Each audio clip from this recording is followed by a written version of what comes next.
The general said, "Only SEALs use a hand signal," then froze when she fired one back. The briefing room at Blackwater Ridge Training Facility buzzed with noise as new recruits filed in, joking, pushing one another, barely aware of the silent girl sitting alone in the corner. Her name was Alara Miles, a civilian analyst transferred from a tech division. At least that's what everyone thought. She didn't speak much, didn't laugh, didn't break focus. Most chalked her up as just another book-smart outsider. But the instructors kept glancing at her with a curiosity no one could explain. General Warren Briggs stormed into the room, his boots echoing sharply across the concrete floor, shutting everyone up instantly. With a scar running from his jaw to his collarbone, he was known for being impossible to impress. He began teaching hand signal communication, movements only used by elite Tier 1 units, especially SEAL teams. "These signals," he growled, "are not for rookies. Only SEALs use this sequence." He demonstrated a rapid, precise combination that left most recruits blinking in confusion. As the general scanned the room for someone to repeat it back, his eyes stopped on Alara, who sat perfectly still. Some recruits snickered, whispering that the quiet tech girl wouldn't dare attempt it. General Briggs pointed a finger at her. "You, analyst, try it." Everyone turned, expecting an awkward failure. But Alara didn't panic. She simply inhaled slowly, like someone waking up an old part of herself she tried to bury. Then she raised her hands and fired back the exact signal. Fast, sharp, flawless. With an added flourish only someone who had used it in real combat would know. The room went silent. The general's face drained of color, as if a ghost had walked in. He stepped closer, staring at her hands, then at her eyes, as if confirming something impossible. The recruits looked between them, confused by the sudden tension crackling through the air. General Briggs swallowed hard. "Who taught you that?" he demanded, his voice lower, almost cautious. Alara didn't answer immediately. Memories flashed through her mind. Night raids, helicopter rotors, the cold of ocean water at 2 a.m., and names she'd sworn not to speak again.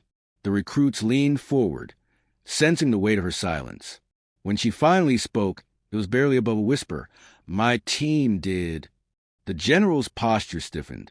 Briggs dismissed the recruits suddenly, ordering them out with an urgency no one understood. Once the room cleared, he locked the door and faced her. "Your file says you're a civilian analyst with no field experience," he said. "But that signal was SEAL Team Echo 5. That unit is classified, and it was disbanded years ago." Alara lifted her gaze to him, calm, steady, unreadable. "Echo 5 didn't disband," she replied. "It was buried." The general exhaled sharply, taking a step back. "No one survived Operation Winter Hook," he said quietly. "The report said the team was wiped out." Alara removed her jacket sleeve, revealing a faded insignia burned into her skin, one that only members of Echo 5 carried. "We didn't die," she said. "We were erased." The general felt the room shrink around him, realizing he was standing in front of someone who had seen missions darker than anything even he had encountered. He asked her why she had come here. Why now, after vanishing for years? Alara's voice hardened. "Because someone inside this base leaked coordinates of Echo 5's last op. My team died because of a traitor, and the trail leads here." The general's pulse jumped. He had heard rumors, whispers of classified intel bleeding through cracks no one could trace. But he never imagined someone with first-hand knowledge would walk straight back into the heart of the military to expose it. Suddenly, a loud alarm blared through the building, the red emergency beacons flashing. The general rushed to the door, unlocking it, but Alara grabbed his arm. "Don't," she warned. "This alarm isn't for a drill. It's for a breach." Briggs paused. "How do you know that?" She stared at him with eyes that had seen too many ambushes. "Because it's the same pattern the traitor triggered the night Echo 5 was trapped." Together, they moved the corridors as soldiers scrambled chaotically, unsure what they were responding to.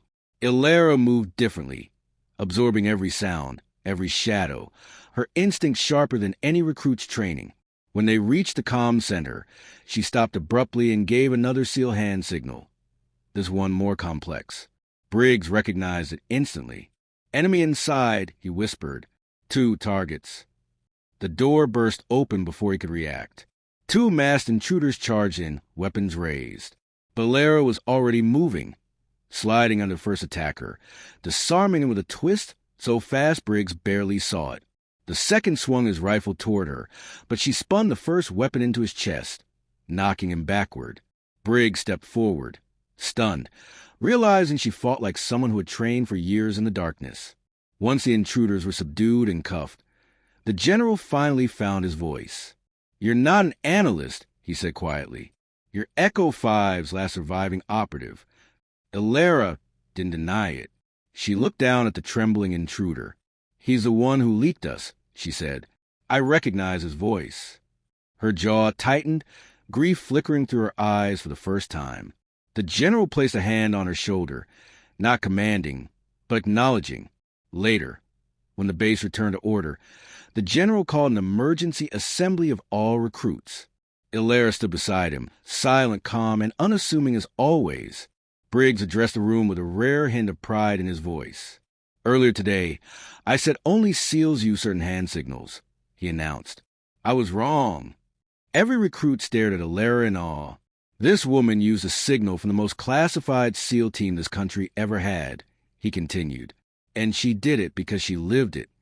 The recruits snapped to attention, suddenly realizing the quiet girl they mocked was operating on a level none of them could comprehend.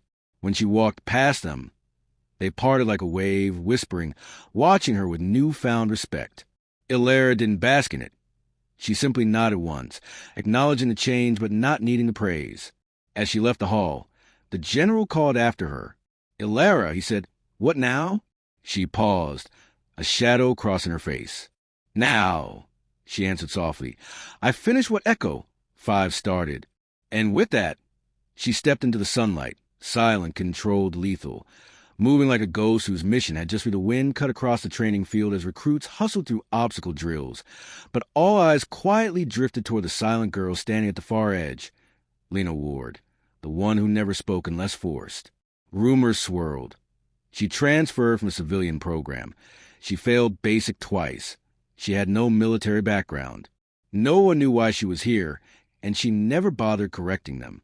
But the instructors noticed something odd. She moved like someone who'd done this all before, with precision that came only from experience.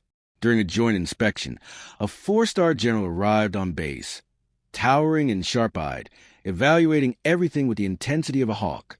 As he watched the formation realign, his gaze snagged on Lena when she subtly adjusted her stance using a specific flick of her fingers, a signal so quick most eyes missed it. But the general didn't miss it. He stepped forward, voice booming. "Cadet! Only SEALs use that hand signal. Where did you learn it?"